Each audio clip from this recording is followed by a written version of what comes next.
Good morning, everyone. We'll call the Thursday, November the 2nd, Rouge County Highways Committee to order. And the first thing on today's agenda is that I need to remind everyone it's our own responsibility to disclose any pecuniary interest we may have on today's agenda. Hearing none at this time, we can move on to action items. 2A, McCurdy Bridge reconstruction.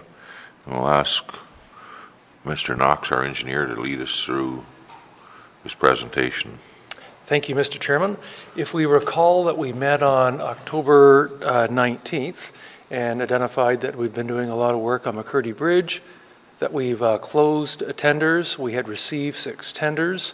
The McCurdy Bridge project has the involvement of Aaron Eldersley and Brockton, so we required to go back and attend their council meetings and discuss the ramifications on the tender opening to their cost sharing in the agreement. We recognized that it was timely to update the agreement because the original agreement was based on an estimate, and now of course we had tender results and we had substantial and fixed numbers. So we attended the 2 meetings at Aaron Eldersley in the morning, Brockton in the evening. We received support from both municipalities to be aware of their share of the cost and to enter into a revised cost-sharing arrangement. So we then go and move ahead with some other fine points on the project.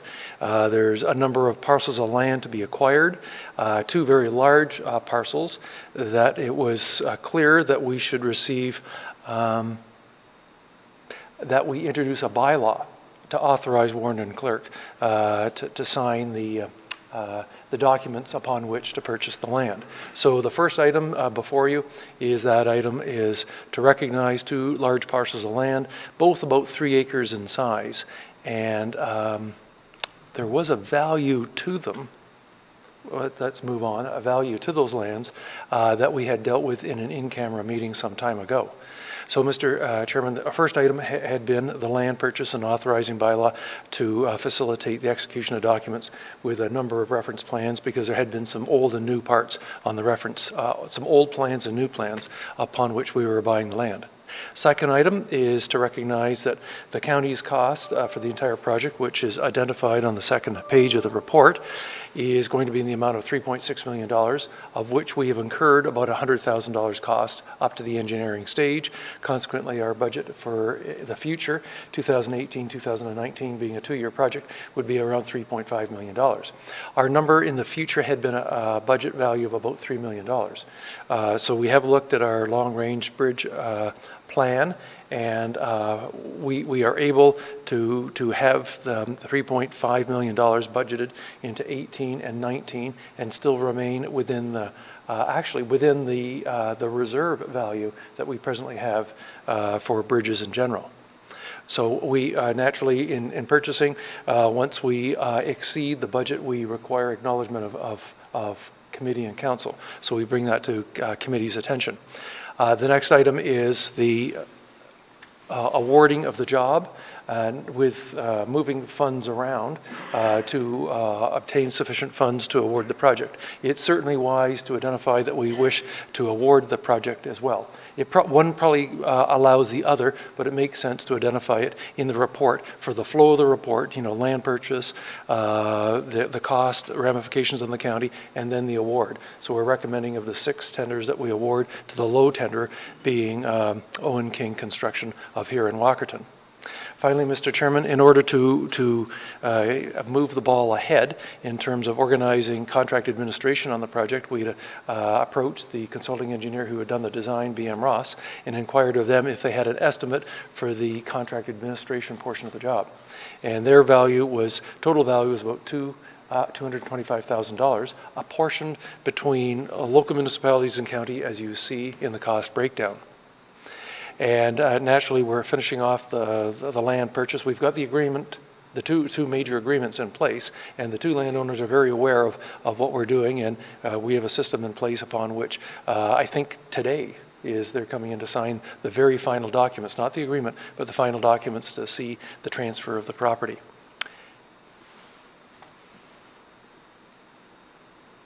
And finally, Mr. Chairman, just to recognize that there was a revised agreement that the two municipalities have seen, and I believe they've considered, and I think they're in the process of actually signing, that we recognize that we need to introduce a bylaw to move that, to execute that cost-sharing agreement.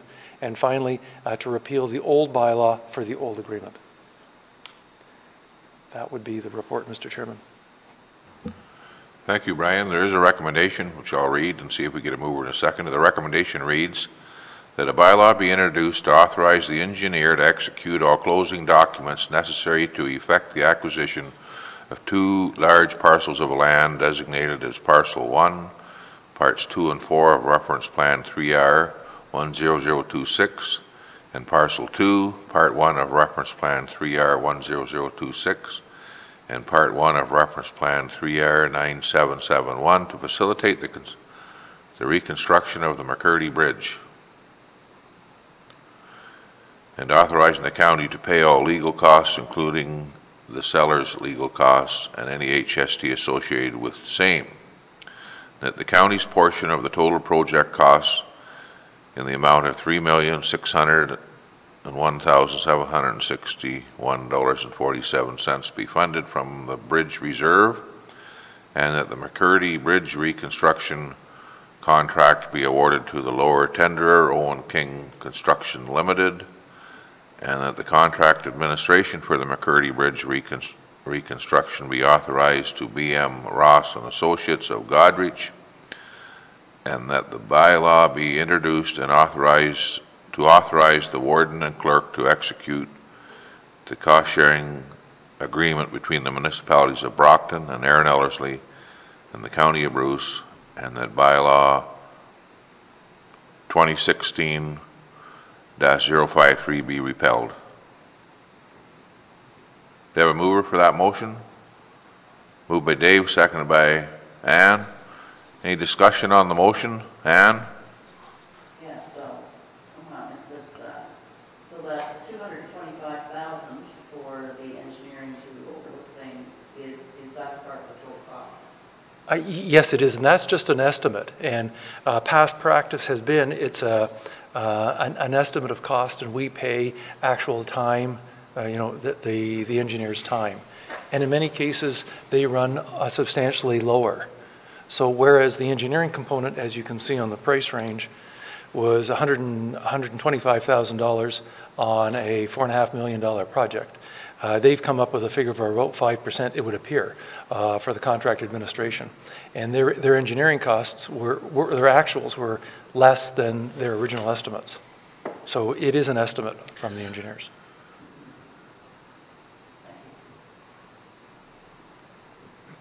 The other thing in the recommendation, you referred to reconstruction.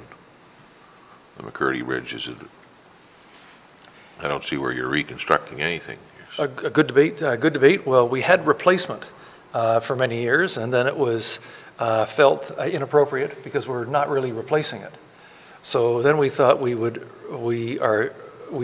either be reconstructing it or constructing it, and we arrived at sort of a happy medium of reconstruction. Yeah, well, Brian, it's only 10 after 11, so we can debate this for a while, but what would be the point? Certainly. So it's reconstruction of a brand new bridge. I guess we could look at it as this was a bridge, and we're reconstructing it at a different location. It's a very valid point, and it was one of some debate in our department. And okay. Brian, the other thing on buying the land, we need to purchase some land, which is in this document. Is there any, because I assume because we're not removing the old bridge, is there any lands to flip back to the neighbors?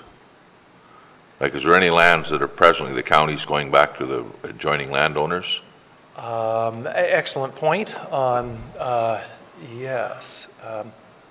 On the east side of the river we've only acquired the lands that we need between the landowner, which is presently landowner's property, and the new alignment. So we haven't bought just a block of land that would have surplus there. We've only bought what we require south of the new alignment. And there was a little gap between the new alignment and the existing alignment. So in that gap, there was no value in leaving that very thin parcel. And also there's a canoe access point right there that's tight between existing and new. On the other side of the road, or on the other side of the river, on the west side, is we are acquiring the large block of land, and there's very little between the existing road, the curved road, existing road, and the new, what will be the new road.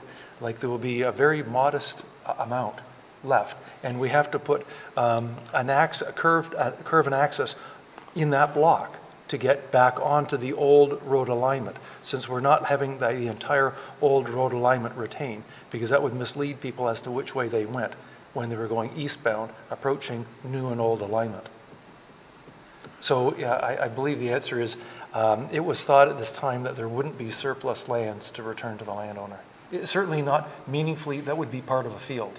Like it's not as if there's surplus lands that could be agriculturally used because it's cash cropped on the west side. It couldn't be integrated with the balance of their lands. Well, it's certainly a large project, and you're leaving the old bridge there for the canoers and whatnot. That by leaving the existing bridge in operation, it's our understanding then that the road will only need to be closed for a short period of time. From changing the approaches from the old bridge to the new bridge, that road won't be closed for the next 2 years. Oh, definitely not. The closure will be very, very short. At most, it would be a month, and likely a lot less. So yes, there'd be a crossing of the Saugeen River. There's not many crossings. There would continue to be some crossing for a majority of the 2-year period of construction. Robert? Since we're leaving the old bridge there, is there going to be much expense in the future to maintain that? Like, how do we have to maintain that bridge? Who's going to use it? What's the liabilities and so forth? Is there going to be a lot of extra costs down the road? A good point, and we can look to some other locations to compare what's happened in the past. Usually people fish off the bridge. The trails usually go across the bridge in the winter. They have their trail across the bridge. Possibly if there's ATV use in that area, they'd go across the bridge. The canoe access is going to be on the east side of the river, and there's going to be a constructed access, much like we have at Nags Bridge at the 10th, and much like we have at some of the bridges up in Saugeen Shores. So it's going to be a nice little springboard for people to get off to canoe. In terms of looking elsewhere, we've got the Shanks Bridge up on County Road 3 over the Saugeen River, just south of Highway 21. And my gosh, that old bridge has been there probably 45 to 50 years. And I don't think in our time we've done any repairs, and if we have, they've been very minor. They'd just be welding and stitching up the handrail and things of that nature, not stringers or cross beams or things of that nature. Again, without sand and salt, you'll get very little deterioration, continued deterioration on the bridge. So I'm optimistic. It's going to be a county responsibility. The agreement says in the negotiations with the municipalities, it was felt that the two municipalities wished the county to retain not only the new bridge, but the old bridge as well. So the agreement does say that the county is responsible for both. So it's our expectation that it will not be a significant burden on the county.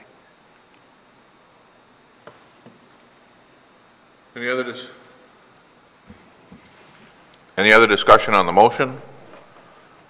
If not, all those in favor of the motion? Those opposed? That's carried. Thank you, everyone. If there's there's no action items listed on the agenda, Brian, but is there any? We're just driving towards our next meeting on November 16th. Oh, we're looking forward to that. Yes. The next Bruce County Highways meeting is November the 16th. Oh. Okay, and then If I can offer, I believe there's a county council meeting on the 16th as well. Yes, in order to recognize this report and introduce the bylaws so we can actually move ahead and actually award the job. Very good. So it's interfering with some people's deer hunting, but we'll get here if we can. I was just kind of curious, how soon are they going to start this project? Like, they're not going to do nothing this winter. This will be starting next spring? Good point. I understand that the first part is going to be the gentle removal of a large number of trees. And that has to be done in a time frame before the nesting and whatnot in the spring. So it's a catch-22 that if you do it late fall or early spring, so I wouldn't be surprised if we saw some tree removal in 2017. And we're not going to run into any problems like the bridge on the other side of the highway with mussels or anything like that? No, That's all been taken care of? There has been years of discussions and organizations with the federal government concerning the species at risk, and there's expected to be some. So the federal government's opinion is they will likely be there. So we've got an item that has been asked by DFO to be placed in the contract. And it's a sub-consultant, a biologist sub-consultant, who will actually do the treatment of the species at risk. But it had to be in the contract. It couldn't have been supervised elsewhere, so it was integrated in the contractor's efforts. And unfortunately, to this day, I don't think we've got the permit from the Fed yet. But we've been pressing and pressing and pressing.